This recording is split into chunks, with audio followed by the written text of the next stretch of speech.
Steht am Buch, reit und tra, a ganze Nacht. Bei men zu nehmen, e nicht verschämen.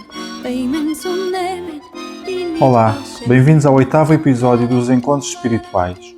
Eu sou Tiago Brito Pereira, tarólogo e terapeuta espiritual, e neste podcast vamos abordar temas contemporâneos através de uma perspectiva espiritual, não religiosa nem dogmática, mas antes pragmática e realista, com os pés bem assentes na terra. Neste espaço semanal teremos uma reflexão pessoal e uma conversa aberta com convidados, onde aprenderemos juntos como ultrapassar os desafios e aproveitar as oportunidades que o universo nos apresenta.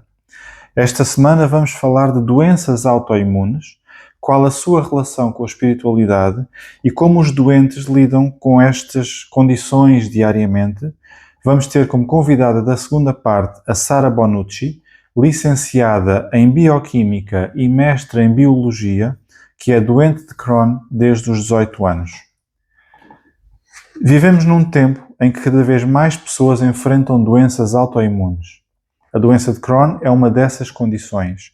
É uma inflamação crónica do trato gastrointestinal com causas ainda não completamente conhecidas pela medicina convencional.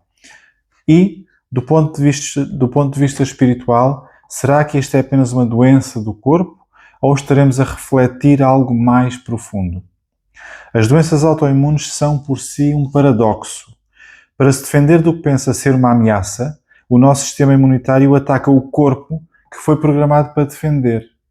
Deixemos o estudo biológico e genético desta doença para os cientistas. É incompreensível como é que um sistema imunitário que deve defender algo ataca aquilo que está supostamente programado para defender. Vamos deixar essa parte para a ciência e vamos perguntar-nos quais são as nossas partes internas que estão em conflito, que se estão a auto-atacar também.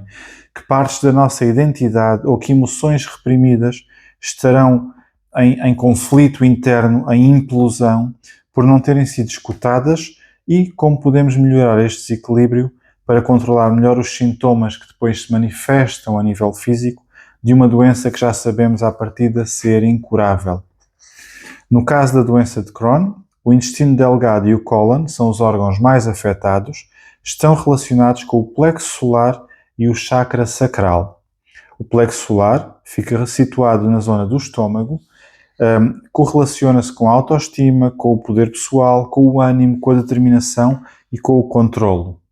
Por sua vez, o chakra sacral fica localizado na zona do umbigo, rege as emoções, os traumas, os medos escondidos, as crenças limitantes, a criatividade e a aceitação de prazer e da dor. Quando estes dois centros energéticos estão bloqueados, a energia deixa de circular livremente nestes pontos e emoções como a raiva reprimida, sensações de impotência, sensações de medo, de não conseguir chegar aos objetivos, de não ser suficiente, traumas antigos que não foram processados, vão começar a somatizar, ou seja, vão se manifestar de forma física e, em parte, também poderão manifestar-se através da doença de Crohn.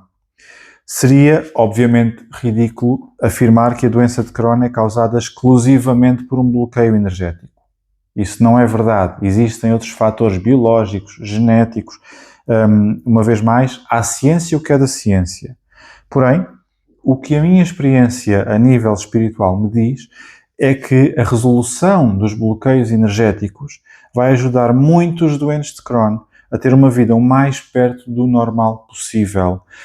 Uma evolução espiritual, uma aceitação, uma introspeção e a identificação dos bloqueios que possam existir vai ajudar estes doentes não só a ter uma vida normal, mas também a recuperar das muitas crises que esta doença dá.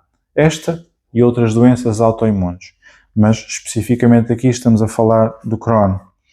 A ciência, aliás, neste campo, complementa a espiritualidade. Estudos comprovam que a espiritualidade é frequentemente uma fonte de força, de aceitação e de significado para os doentes, que os vai ajudar a lidar com o sofrimento, com a imprevisibilidade que esta doença traz e com a incerteza de não saber como vai ser o dia da manhã.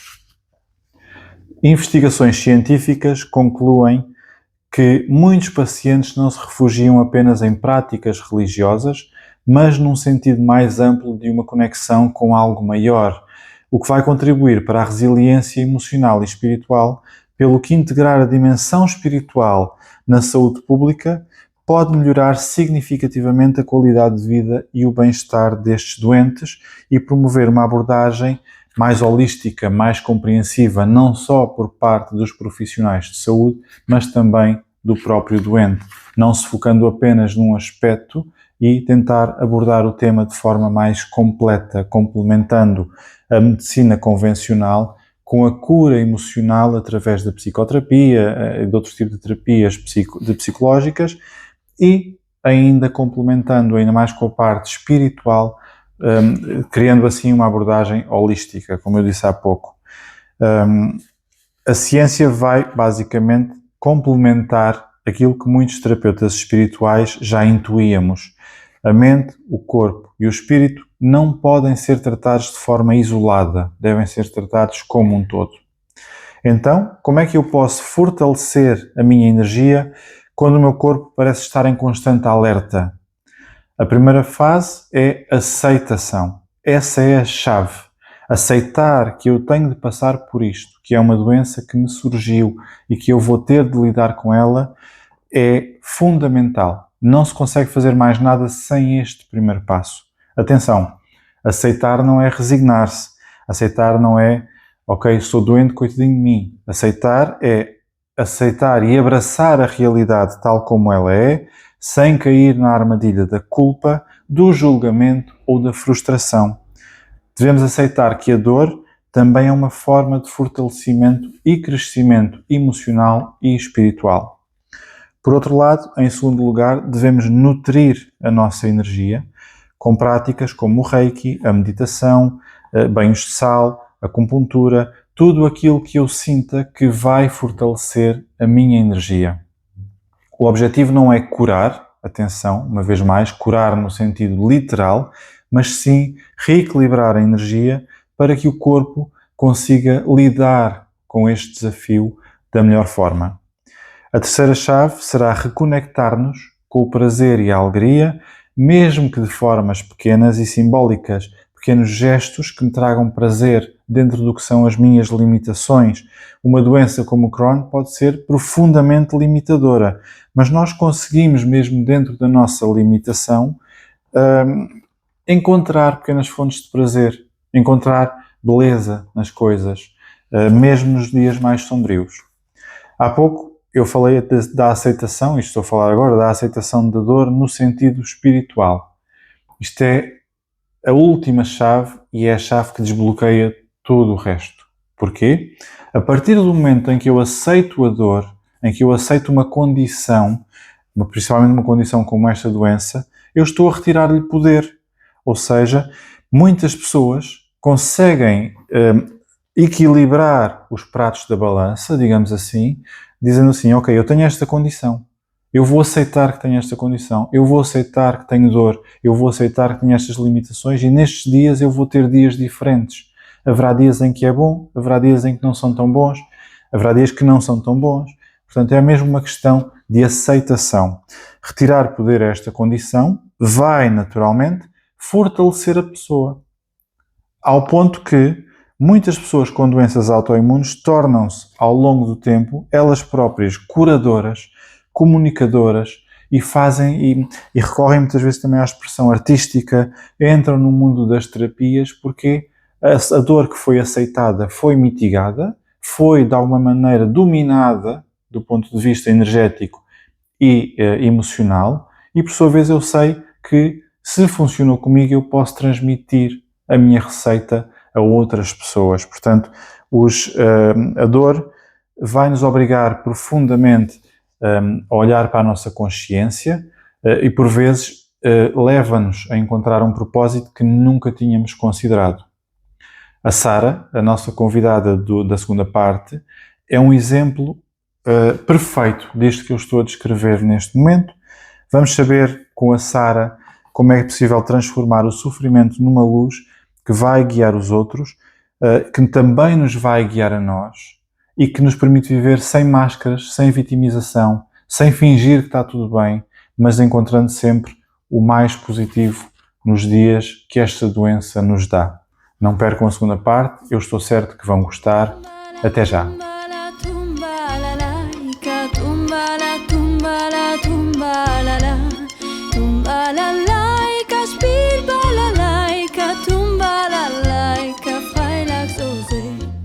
Olá, bem-vindos à segunda parte dos Encontros Espirituais. Hoje temos connosco a Sara Bonucci. A Sara é licenciada em Bioquímica e mestre em Biologia, cuja experiência de vida lhe demonstrou que conciliar a medicina complementar com a medicina alternativa é o melhor caminho para um tratamento ou para a cura de uma doença. Aos 18 anos, mesmo sem qualquer sintoma anterior, a Sara foi diagnosticada com doença de Crohn, uma doença autoimune crónica que afeta o aparelho digestivo. Como qualquer pessoa, e especialmente sendo uma jovem, o choque foi muito grande e durante muito tempo entrou numa busca incessante de respostas para a grande pergunta: porquê a mim? Os anos foram passando e, sem respostas, sentiu necessidade de aprofundar a parte espiritual, fez o nível 1 de Reiki, que a ajudou bastante, principalmente a nível do sistema nervoso, e a clarificar todas as questões que tinha na sua cabeça. A Sara, hoje ostomizada, acredita que todos temos um propósito nesta vida e que nada acontece por acaso, e acredita ainda que o universo só coloca no nosso caminho os obstáculos que somos capazes de ultrapassar. A Sara acredita profundamente que todas as adversidades nos tornam mais fortes e tem uma visão mais clara da realidade. Bem-vinda, Sara. É um enorme prazer conversar contigo e muito obrigado por teres aceitado o meu convite. Acima de tudo, também por te disponibilizares a partilhar a tua história. Olá, Tiago, boa tarde. Antes de mais, também queria agradecer muito o convite, mas eu acho que, efetivamente, quem se sente à vontade para falar destas questões, nós temos de estar aqui todos para partilhar e percebermos que nós não ganhamos nada em não partilhar a nossa experiência, em vivermos só para nós e temos que nos ajudar mesmo uns aos outros, não é? Portanto, eu acredito muito que a partilha possa ser algo muito positivo e que possa influenciar de alguma forma algumas pessoas. Agradeço-te imenso, Sara, e certamente que vais. Eu conheço a tua história de vida já há uns anos e sei o crescimento e as lutas que tiveste e sei que há muita gente a passar pelo mesmo, perdão, portanto eu acredito que vais tocar no coração de muita gente, de certeza absoluta, Sara. Sara, consideras-te uma pessoa espiritual e até que ponto e como defines a espiritualidade na tua vida? Então, Tiago, eu podia começar por aqui por dizer o que é uma definição de espiritualidade, mas isso, pronto, as pessoas todas se calhar já sabem, não é que estão a ouvir o podcast, mas basicamente é algo em que nós acreditamos que é transcendente este mundo, certo? Pronto, e eu não me considero uma pessoa, não sou católica portanto, não condeno quem acredita, cada um tem as suas próprias crenças e acredita naquilo que quer. Eu acredito muito na questão das energias, não é por acaso que eu também tenho um dos primeiros níveis de Reiki, e eu acredito muito nas energias e que nós somos regidos por um conjunto de energias através do universo, ou seja, para mim a espiritualidade ou seja, eu tenho um conjunto de tudo aquilo que me voa à minha volta e a forma como eu penso transmite determinadas energias que eu troco com o universo e que me ajuda a levar a minha vida nesse sentido. Pronto, portanto, eu sou uma pessoa espiritual ao ponto em que eu acredito que efetivamente a nossa forma como nós nos pomos no universo, também o universo nos dá de volta. Pronto. Exato. Acho interessante o que focaste aí o Reiki, ou seja, tu na tua biografia tu referes que o Reiki foi uma forma de te ajudar a lidar com os sentimentos que estavas a sentir. O que é que tu sentiste quando fizeste o Reiki? O que é que foi para ti fazer Reiki? Eu na altura lembro-me perfeitamente que a primeira vez todas que eu fiz Reiki foi uma experiência muito engraçada, porque eu lembro que a minha mãe disse, olha, vamos experimentar, e falaram, ok, vamos experimentar. Então eu lembro perfeitamente que era uma pessoa super cética nesse ponto, colocaram os cristalzinhos para acelerar o processo das energias e tudo mais, eu saí lá da primeira sessão e disse, calma, o que é que eu senti com isto tudo, não é? Então, tipo, foi assim um bocado, vou-me afastar um bocadinho disto, mas pensei, isto chamou alguma coisa em mim, não é? Então comecei a explorar aos poucos e comecei a perceber que efetivamente até tinha bons resultados em mim, nomeadamente a nível da questão do sistema nervoso.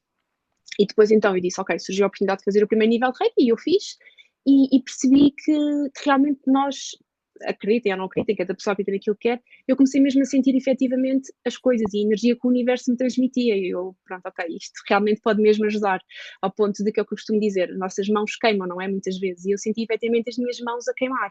Exato. E E pronto, eu sei que não é qualquer pessoa que tem estas questões que sente isto e tudo mais, e cada um sente de sua forma, mas efetivamente eu depois fiz o autotratamento, que é um dos passos depois de fazer Uhum. o nível de Reiki que temos que o fazer, e fui aplicando, e ainda hoje em dia aplico em mim quando eu preciso, e ajuda muito a acalmar o sistema nervoso, e mais não sei, já estar sozinha comigo própria, e aqueles minutos, posso não fazer meia hora, uma hora, isso não importa, nós fazemos aquilo que nos sentimos confortáveis, mas é o suficiente para eu pensar nas minhas mãozinhas e pôr a pensar e ok, já é o suficiente para me acalmar, portanto, ajudou muito pronto, a ficar mais predisposta para lidar com todos os desafios que a vida me colocou à frente. Isso é uma das bases da espiritualidade, o saber olhar para dentro e ter a disciplina de, não só de saber olhar, mas de ter tempo para olhar para dentro, e o Reiki nesse aspecto é fundamental. Reiki, agora chamei-te Reiki. Sara, quando, já deu o nome japonês, Exato. quando recebeste o diagnóstico de Crohn, tinhas 18 anos, como é que foi o momento em que estás sentada, imagino, num consultório e o médico te diz, tem Crohn? O que é que foi para ti esse momento? Qual foi o impacto emocional nessa altura, Sara? Para ser muito sincera, o impacto na altura foi nenhum, porque eu nem Hum? sequer quis assimilar. Foi, quer dizer, estão a dizer a uma rapariga de 18 anos, e tinha acabado de entrar na faculdade, o impacto foi, uma doença crónica, ok, isso quer dizer que é para a vida, foi a coisa que eu pensei. Claro. E durante muitos anos eu depois tive a negação, portanto eu não consigo explicar efetivamente o impacto na hora, porque eu só fui vendo o impacto ao longo do tempo que foi passando, porque eu fui vendo que efetivamente a minha vida estava a ficar com pouca qualidade. Portanto, Uhum. naquele momento exato, eu acho que não senti nada, foi só, ok, é uma doença crónica, vamos viver com isto para a vida. Foi só Claro. isso que eu pensei, não é?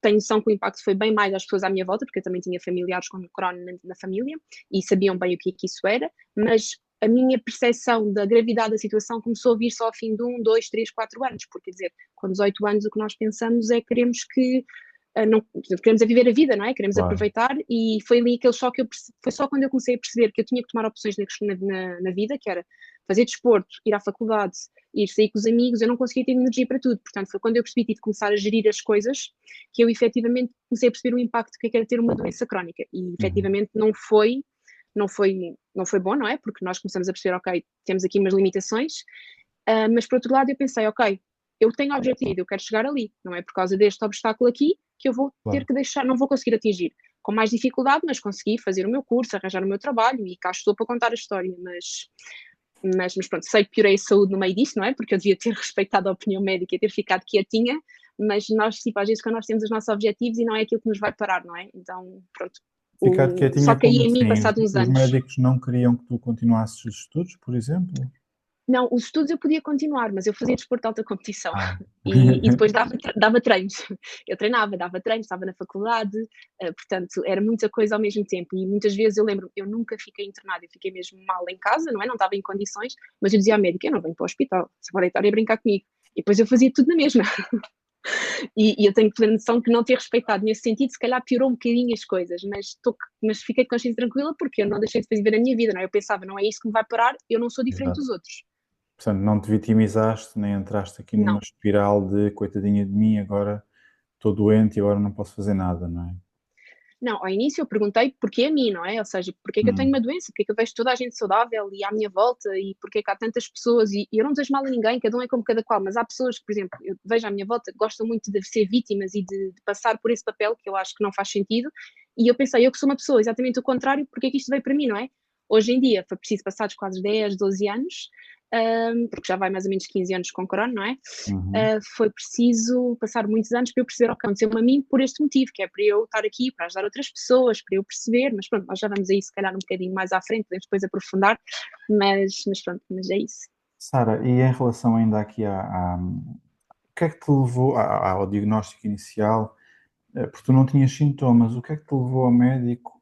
O que é que te levou ao médico para tentar saber o que é que se passava? Ou seja, eu entrei na faculdade portanto, isto foi eu fiz 18 em janeiro, eu entrei na faculdade em setembro, de 4 meses ou 5 meses antes. E eu, na altura, tinha só alguns vómitos, algumas dores na barriga, e Uhum. pronto, e depois a minha mãe não começou a estranhar isso, porque eu não tinha muitos sintomas, eu era só isso, eu só tinha tipo assim uns vómitos e umas dores de barriga. E depois fui ao médico, efetivamente, começaram a fazer exames e eles depois descobriram. Foram 6 meses de diagnóstico, fazer alguns exames, Mas os sintomas foram só esses, foi só tipo uma má disposição. Nós até associámos que podia ser a entrada para a faculdade, não é? Porque uma pessoa está Claro. nervosa, porque eu sou uma pessoa muito perfeccionista. E o sistema nervoso pensámos que seria isso, mas depois, como se começou a prolongar no tempo, fomos ao médico e pronto, e depois foi Uhum. diagnosticado logo ao fim de. Foram 6 meses mais ou menos.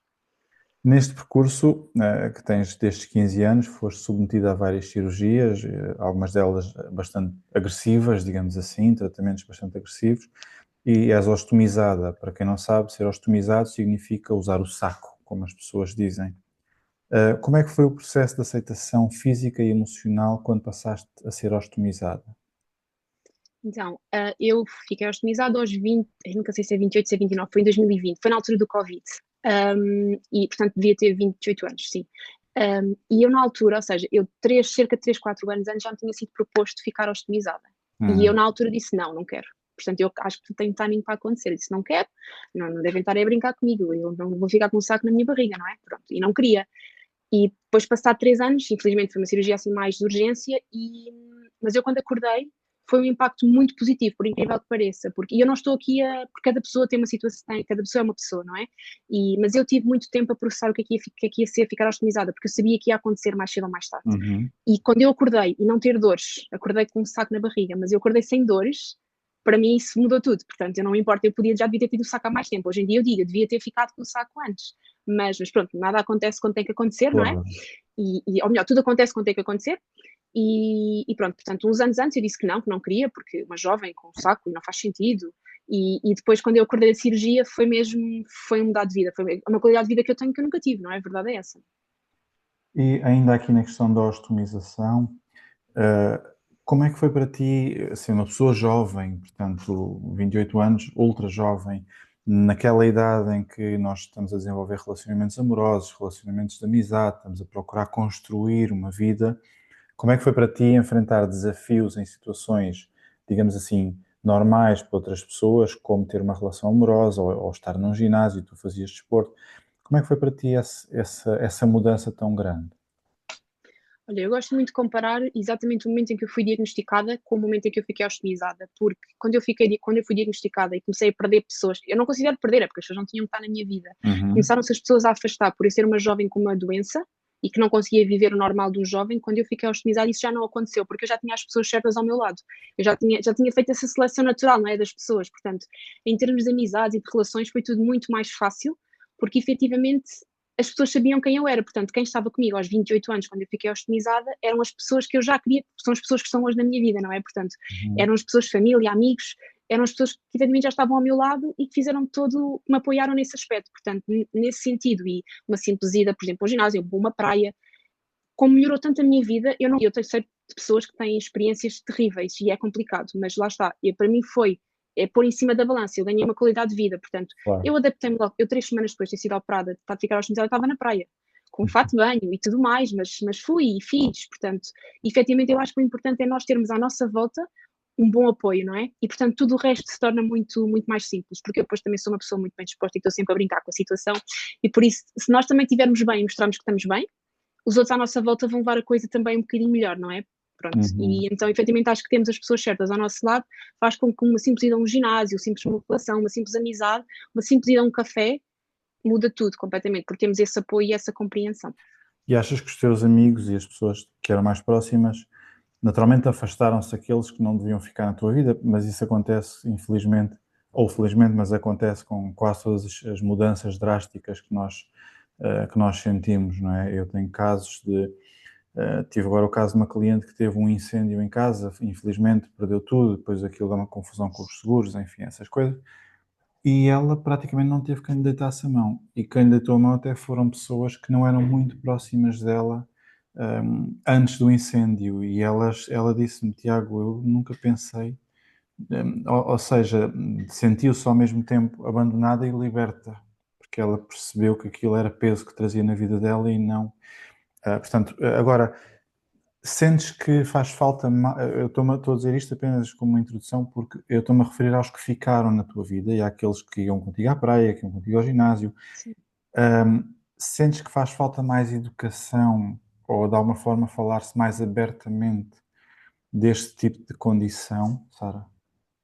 Eu acho que sim, e felizmente quem estava ao meu lado são pessoas que sempre foram ler e que sabiam, e eu também ganhei outras pessoas, lá está, porque também quem me deitou a mão foram pessoas também na mesma situação e que já existiam, porque nós até temos no hospital, criámos um grupo de pessoas e estamos lá Uhum. todos uns para os outros.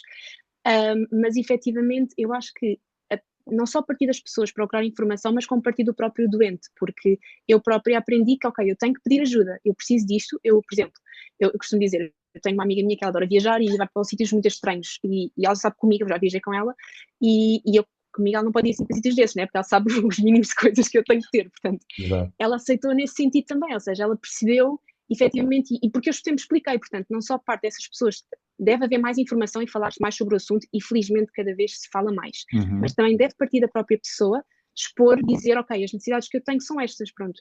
E eu posso dizer que hoje em dia, antigamente, eu dizia que eu não podia ir a um jantar e fui perdendo pessoas por causa disso, hoje em dia, se eu digo que eu estou cansada e fico em casa, são as primeiras pessoas a dizer, precisas de alguma coisa, a gente vai ter contigo, pronto. Exato. E por isso parte muito também, não só as pessoas procurarem informação, mas nós próprios também sabermos pedir ajuda, porque não basta saber, eu sou muito bom e trato de mim sozinho, não, porque nós todos precisamos uns dos outros, certo? E portanto parte muito de nós doentes e termos que temos que passar por isto, sabemos explicar quais é que são os nossos problemas, não é? Quais é que são as nossas necessidades. Por isso sim, mais informação, mas também mais partilha por parte das próprias pessoas. Hum. Aqui a nível de todo este processo, não é? Porque há um desapego, há uma filtragem de amizades, enfim, de relacionamentos. Como é que sentes que se uma pessoa for espiritual ou mais ligada à prática espiritual, não religiosa, mas espiritual, sentes que a pessoa tem mais possibilidade de passar por isto melhor, entre aspas, ou achas que é indiferente a pessoa ser mais ou menos espiritual? Uh, eu acho que ajuda muito a parte espiritual, pelo menos na vertente em que para mim é ser espiritual, não é? Que é na questão de a nossa cabeça e as nossas energias têm que estar alinhadas. Sei que estou sempre a falar de energias, mas para mim tudo se rege por energias, não é? E portanto nós estarmos alinhados com o universo e compreendermos o que é que o universo nos está a querer demonstrar com aquilo que nós estamos a passar. Portanto, o facto para mim, se calhar há pessoas que pensam nisso, vejam isso com Deus, por exemplo, está tudo certo. Uhum. Ou seja, se nós tentarmos perceber e ok, estamos a passar por isto com o objetivo de chegar aqui, salvo seja, não temos objetivo nenhum, mas o que é que o mundo, o universo nos quer demonstrar, isso ajuda-nos muito que nós não temos qualquer tipo de, ok, olha, vamos deixando andar um dia de cada vez. E eu conheço pessoas assim, que é assim porque é assim. Pronto, ok, está tudo certo. Mas dirias que neste grupo de apoio que criaste, ou seja, tu falaste aí no hospital e também, a maior Sim, parte das pessoas tem alguma espécie de conexão espiritual, ou não há qualquer correlação? algumas têm, e outras não têm, mas nós acabamos todos acabamos por nos influenciar uns aos outros, mas temos lá claramente casos opostos. Uns não acreditam nada e são super céticos, ok, isto aconteceu porque tem que acontecer e está tudo certo. E os outros ok, já pensam um bocadinho mais na questão das energias e tudo mais. Uhum. Portanto, há um bocadinho dos dois. Exato. Mas também, e lá está, e é engraçado porque é um grupo heterogéneo em que temos pessoas com várias patologias diferentes que são ostomizadas, ok? Nem todos é por doença de Crohn, aliás, acho que Uhum. só há lá uma ou duas pessoas que, portanto, que talvez sejam de doença de Crohn, e, porque eu não me recordo especificamente, mas é isto que acontece, as pessoas também, por exemplo, no caso da ostomia, é um tema muito pouco falado, mas é uma coisa que nós podemos ir ali andar de moto, cairmos e ficarmos ostomizados. Está tudo certo, Ou não é? seja, Porque acontece um qualquer acidente coisa. pode Um fazer. acidente qualquer pode nos fazer ficar com um saco, porque a ostomia é simplesmente algo que temos que ficar sem o intestino, porque o intestino não está em boas condições, e se pensarmos, o intestino pode ficar mal por qualquer motivo, não é? Claro. Portanto, pode acontecer com qualquer pessoa. Isso é interessante, eu não sabia disso, Sara. Eu já me ensinaste duas coisas muito interessantes. Uma delas foi, eu de antes dizia colostomia. Por alguma razão achava que se dizia assim, e tu foste quem disse, não é colostomia, é ostomia. Pronto, aprendi. Porque E- ou seja, a ostomia pode ser uma colostomia, que é no intestino grosso, ou uma ileostomia, que é no ah, intestino delgado. Portanto, nós, por norma, chamamos ostomia, e depois, consoante o que cada pessoa tem, por exemplo, no meu caso, eu tenho um intestino delgado, porque eu já não tenho um intestino grosso, eu tenho uma ileostomia. E depois, quem tem um intestino grosso pode ter uma colostomia, mas nós referimos sempre como ostomia, ostomia. e a ostomia também pode ser também a nível respiratório, também existe, pode ser também uma ostomia a nível da parte do rim, da parte da Hum. bexiga, porque também há quem o tenha. Por isso, a ostomia engloba o orifícios para fora do nosso corpo, não é? Pronto, e depois leva aquele prefixozinho antes do ili ou do colo, da traqueostomia, consoante seja a zona do corpo. É interessante, Sara, e é interessante também, existe quase uma ideia pré-concebida, não é, de que só usa saco, só os velhos é que usam saco, não é? Parece que é uma Sim. doença da idade e não tanto, e o que estás a dizer de uma pessoa jovem pode ter um acidente de carro ou de moto infelizmente, e ter de ser ostomizado e ficar assim para o resto da vida, é pouco falado, é pouco conhecido. É interessante, acho que é interessante esse ponto que tu referes, Sara. Falámos aqui das amizades e do grupo de apoio. Quais foram os maiores preconceitos que sentiste ou aqueles comentários em que tu só te apetece dar com a cabeça na parede de tão ignorantes que são? Portanto, Olha, o na grupo verdade oposto. foram, certo? Na verdade foram duas questões e foi com uma pessoa bem próxima de mim e foram duas situações. Uma foi literalmente dizer que eu ia ficar com um saco agarrado à minha barriga e que isso era, desculpem a expressão, um nojo, e é algo que se ouve muito, não é? E de todo não é, porque eu acho que Claro. ainda por cima é muito mais limpo do que propriamente, se calhar, uma pessoa que não tem uma ostomia. E foi depois também dizer tudo aquilo que é, ou seja, tens uma doença, tens montes de benefícios. Por exemplo, as pessoas acharem, porque lá está, nós temos uma catrefada de benefícios, é espetacular. Claro, tu Uau, és milionária, eu sei exato, perfeitamente. certo, sim, Estás a falar aí da tua mansão neste momento. exato, certo, claramente. Tenho os meus carros todos lá embaixo na garagem. Não, mas pronto, mas efetivamente é esta falta de noção que é as pessoas só verem que nós, apesar de termos, digo nós como muitas pessoas, por exemplo, com cancro e tudo mais, não é? Uhum. Tipo, existe uma coisa que é o chamado estado de incapacidade. Mas não é porque nós temos isso, nós temos aqueles benefícios, porque eu preferia não ter benefícios nenhuns. Portanto, a Claro. mim o que mais magoa é a falta de sensibilidade das pessoas e não verem, e pessoas próximas, não é? Que não verem o que é que não estão a ver o que nós já passamos, em vez de ficarem contentes pelo percurso que nós fazemos, e eu estou orgulhosa desta pessoa por ter conseguido não desistir da vida e estar cá ainda, e só verem essas partes negativas da Uhum. situação. Eu acredito, é apenas a minha opinião, que isso vem muito do medo. Muitas vezes é o medo que lhes aconteça. E então cria-se aí uma negação, que depois corta a empatia. O medo é um dos piores inimigos da espiritualidade. Exato. E quando as pessoas são confrontadas em frente a uma situação trágica para elas, não é? Porque ok, é trágico, porque é uma doença crónica, vais ter de viver com ela, mas tu encontraste o teu caminho. E quem não vê esse lado é menos evoluído a nível também emocional. O medo corta a empatia. É interessante ver Pois, faz isso na sentido, pele, não sim. é? Sara, mas tu tens uma atitude muito positiva. Quais são os pilares que tu considerarias dessa força interior que tu tens?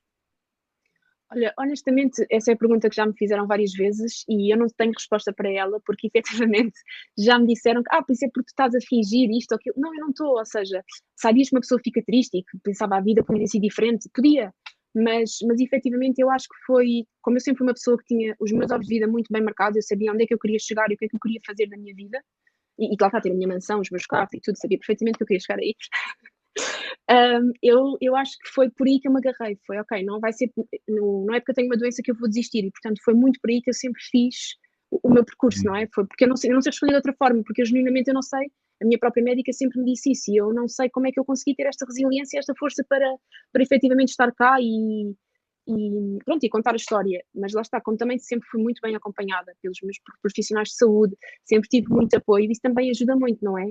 E, Uhum. portanto pode ter sido por aí também, mas não tenho mesmo uma resposta, porque N pessoas me perguntaram isso e eu não tenho mesmo, porque às vezes há pessoas que me dizem, mas tu tens uma capa, não tenho capa nenhuma, eu sou mesmo assim. Claro que há dias que nós vamos abaixo, como todos nós, não é? Ninguém Claro. pode ter dias 100%, mas eu estou muito feliz com aquilo que sou e eu sou uma pessoa super independente e ajudo tudo e todos e gosto de fazer isto, não é? Pronto, e efetivamente, pronto, mas não sei responder essa pergunta, pronto. Eu gostava muito, mas não consigo, Tiago. Sara, pois essa é a pergunta do milhão também, não é? É exatamente. É muito estudado, não só a espiritualidade tem algumas justificações para isso, mas ninguém tem uma resposta concreta. Mesmo algumas pessoas relacionam com vidas passadas, outras relacionam com bloqueios energéticos, outras relacionam com desenvolvimento energético, mas mesmo a nível psicológico, porque é que algumas pessoas perante sei lá, por exemplo, tu Uma tens esta adversidade. doença e tens e vais para a frente e alguém parte uma unha e estraga-lhe a semana porque estão com uma unha partida, não é? Pois, Porque é que há esta disparidade de enfrentar a adversidade é uma coisa que quem souber a resposta para isto, a essa pessoa sim vai sim, ter uma mansão. Ok, exatamente. Sara, aqui em relação ao Crohn, é uma doença invisível, a maior parte do tempo não dá, pronto, não é um braço partido, não é uma cabeça rachada, não se vê. Como é que é viver com essa doença no dia a dia? Como é que é o teu dia a dia? É assim tão diferente dos outros? Então, é assim, hoje em dia, felizmente, com a ostomia, apesar de eu continuar a fazer tratamentos porque o Crohn não está estável, eu não tenho sintomas. Pronto, portanto, tenho outros sintomas, de parte de inflamação, das articulações, disto e daquilo. Pronto, a nível do Crohn, neste momento já não tenho sintomas, mas voltando para trás um bocadinho, não era fácil, porque as pessoas, porque depois lá está, eu estava sempre com um sorriso na cara e as pessoas diziam que eu não tinha nada. Pronto. E efetivamente isso era complicado, porque era eu estar por dentro mesmo mal disposta. Eu lembro-me, ia a um supermercado com a minha mãe, às vezes ela continuava a seguir no supermercado, e eu tinha que ficar parada, olhar e disse: aquele produto é o mais interessante da prateleira, mas eu tinha que esperar que aquela dor de barriga passasse para poder continuar a andar. Exato. Pronto, e as pessoas ficavam a olhar para mim, tipo, o que é que esta está aqui a fazer parada, não é? Quer dizer, portanto, a incompreensão nesse sentido é complicado, mas isso é normal, porque é a mentalidade humana, porque nós estamos formatados para se não se vê, não existe, não é? Pronto. Uhum. E isso para mim foi o mais complicado, foi as pessoas, não é porque nós temos um sorriso na cara que nós estamos a passar por problemas. Exatamente. E isso para mim é o mais difícil. Mas ainda hoje em dia, Tiago, eu, por exemplo, eu tenho o dístico de estacionamento, porque também tenho problemas das articulações decorrentes do Crohn, e isso eu sou a favor de que se todos temos os nossos direitos, é para utilizar os nossos direitos. Claro. E eu já fui abordada várias vezes de forma menos positiva por pessoas a perguntar porque é que eu tenho dístico. Pronto, e é o que eu digo, eu explico sempre, porque eu aproveito todos estes momentos para fazer um bocadinho de sensibilização às pessoas. Já agora já passo a mensagem, não é? Mas é complicado, porque há pessoas que. Porque isto pode mesmo ter. Para mim não tem um impacto negativo as pessoas irem dizer para mim, porque isso não é uma perna partida, ou porque é não sei o quê, você está aqui a brincar. Não Para se mim está tudo vê, bem. é tal coisa, não se vê. Não, mas não se vê. Mas para mim está tudo bem lidar com isso, eu explico. Mas o que as pessoas têm que perceber é que um simples comentário deste é o suficiente para colocar uma pessoa que já não esteja bem consigo própria numa depressão ainda maior. E por isso é que nós temos de ter muito cuidado com estas coisas do invisível, porque para mim o problema é exatamente este: é não se vê, a pessoa está mal e ainda está a ser um alvo de gozo dos outros, não é? E de comentários menos bem intencionados, e isso pode ter uma repercussão muito grave. Sim, às vezes as pessoas não têm noção da força que as palavras têm, não é? E é interessante, há um padre, penso que é espanhol, que diz, que citava muitas vezes, mas esta citação é um aforismo, não se sabe muito bem de onde é que vem, mas que diz, cada pessoa trava uma luta que tu desconheces, ser gentil sempre, não é? Exatamente. Nós às vezes não sabemos o que é que a outra pessoa está a passar e vemos a pessoa mal-humorada ou vemos a pessoa e vamos logo ao ataque. E nós não sabemos o que é que está a passar do lado de lá, não é? E esta falta de empatia De é empatia, sim. perigosa para o outro lado, não é? Para alguém que está... imagina, tu estás a estacionar o teu carro e naquele dia até estás num dia muito não. E depois vem alguém que te diz, tu não és suficiente, não estacionas aí, não sei o quê. E isso pode fazer-te entrar numa coisa muito profunda Num loop ainda pior. Sim, e a sim. pessoa sentiu-se bem durante 2 segundos porque descarregou em cima de ti qualquer problema que essa pessoa também tinha, não é? A falta de Exatamente. gentileza é uma coisa que, infelizmente, é um problema, uma das doenças crónicas da sociedade. É. Ora, o que é que tu descobriste, Sara, sobre ti própria? O que é que esta doença te fez descobrir sobre ti própria que, se calhar, se não tivesse sido diagnosticada, não terias descoberto? Eu acho que efetivamente a força que nós somos capazes de ter para enfrentar tudo, não é? Porque se Uhum. uma pessoa enfrentou isto e já ultrapassei isto tudo, não há de haver nenhum obstáculo pela frente que não seja capaz de pelo menos lutar por isso, não é? Portanto, e é perceber que o nosso corpo aguenta muito mais do que aquilo que nós achamos que ele aguenta. E que Uhum. o poder da nossa mente vale tudo, não é? Basicamente foi Sara, isso. tens falaste no Reiki, além do Reiki, tens alguma prática espiritual ou emocional que te ajuda a lidar com os sintomas quando estás a passar por uma crise mais séria? Tirando a parte do reiki, às vezes tento também tirar um bocadinho para mim para fazer umas meditações pequeninas ou fazer umas Uhum. caminhadas, mas muitas vezes por norma deito-me só e fico só em silêncio e a coisa ajuda. Tu és uma pessoa com formação académica na parte clínica e na parte muito Ciência. científica. Como é que tu te relacionas com a ideia de cura? Ou seja, porque a ciência é uma coisa que é um ramo que é muito, por um lado se desafia muito para crescer, mas por outro lado é um ramo também por vezes muito autoritário. Ou seja, a ciência é percebida muitas vezes como a ciência dita que é assim, acabou. E depois a ciência também se engana. Portanto, a ciência diz que a doença é incurável até à data, e é, mas não há sentenças de morte. A própria ciência não pode ditar uma sentença de morte, porque também se engana. Quantas vezes, e eu felizmente vejo isso muitas vezes, clientes meus que lhe dizem que vão durar um ano e eles ainda cá estão. Portanto, enfim, mas aqui foi um bocadinho, entrei aqui numa tangente, mas para dizer o quê? Uhum. Como é que tu te relacionas com a ideia de cura, sabendo que neste momento vives com uma doença incurável? Ou seja, como é que é para ti saberes que isso não vai ter solução? É assim, é bom e é mau, porque lá está, eu sei que não tem solução ainda, não tem uma cura, e hoje em dia já existem mais tratamentos do que existia quando eu comecei a ser tratada, não é? Uhum. Pronto, tanto é que eles agora hoje em dia até mudaram a forma de tratar este tipo de doenças, porque na altura eu comecei por, agora é só um pozinho aqui, um pozinho ali, um pozinho aqui, agora atacam logo com tudo o que têm para tentar controlar os sintomas todos e dar melhor qualidade de vida às pessoas. Pronto. Claro que não é espetacular eu saber que esta doença não tem cura, não é?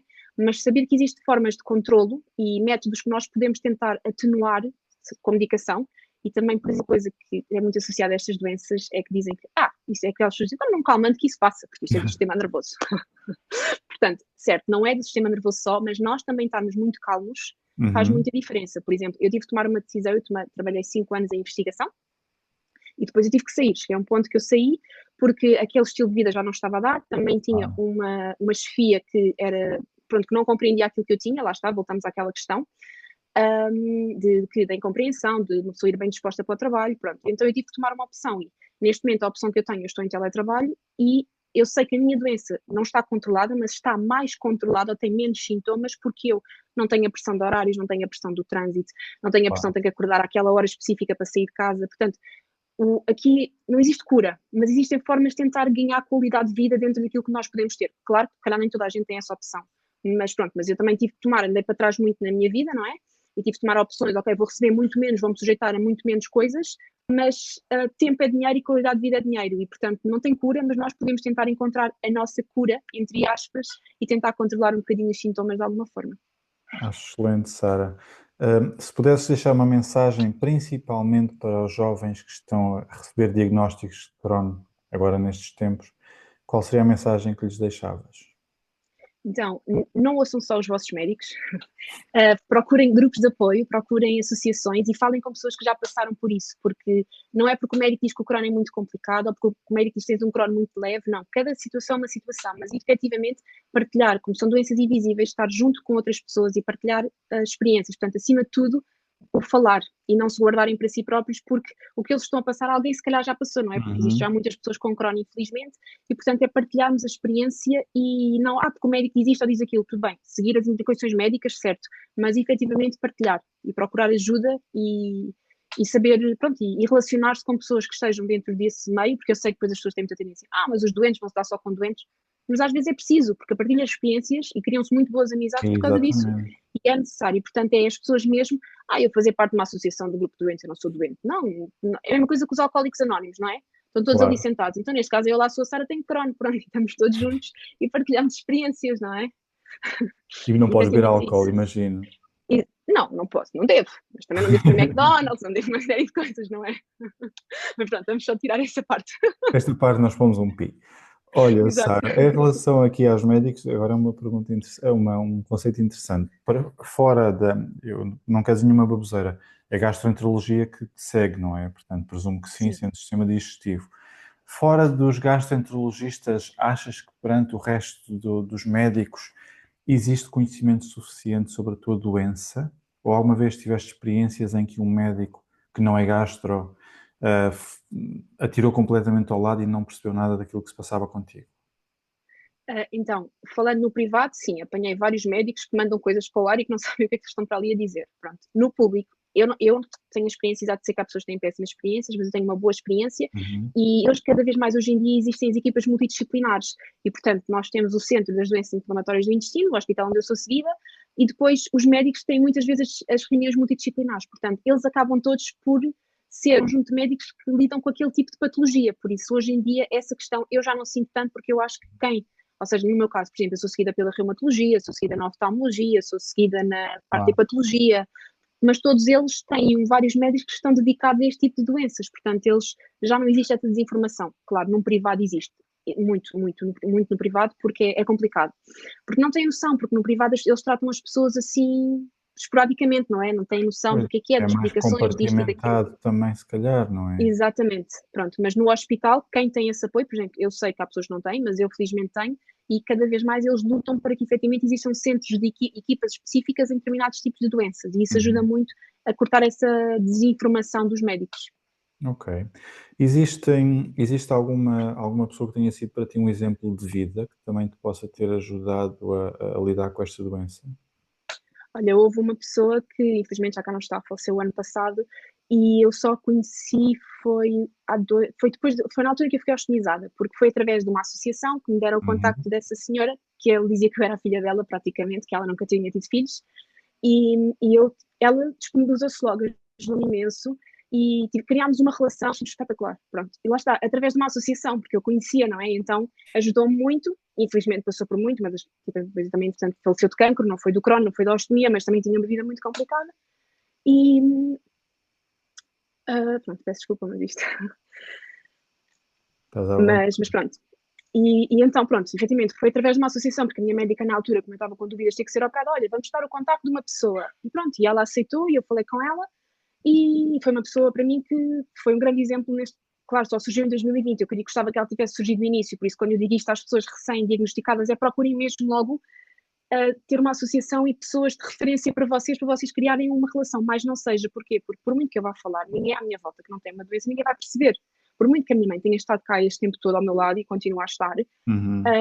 nunca esteve na situação em que eu estou, portanto é difícil as pessoas perceberem, portanto esta ajuda de pessoas com os mesmos sintomas e com a mesma doença faz mesmo muita falta. Sara, agora, onde é que achas, se aconteceu alguma vez, onde é que achas que a espiritualidade te atrapalhou neste processo ou até te possa ter enganado?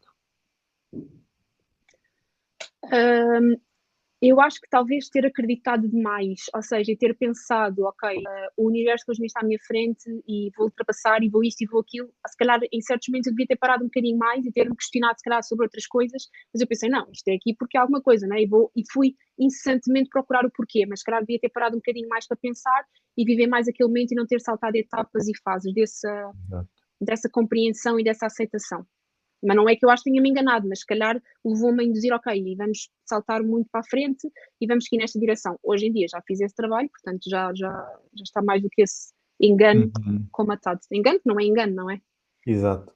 Às vezes a espiritualidade pode servir para isso mesmo, também para um bocadinho para contribuir para a negação, não é? Ou seja, Não, isto vai passar e eu vou curar-me ou isto ou aquilo, quando a espiritualidade não é milagres, não é isso que claro que não, e é o que eu costumo dizer, porque assim, uma coisa é aquilo que nos dizem e que nós fazemos, não é? E que o Tiago, tu, se calhar, com os teus clientes, é o que diz, está certo, é isto, mas amanhã se houver uma outra questão, que é a tal questão do livre-arbítrio, tudo Uhum. pode mudar, nada é aquilo, portanto, nós temos que efetivamente saber, tipo, analisar aquilo que nos está a ir para a frente, não é? Exatamente, sabermos analisar.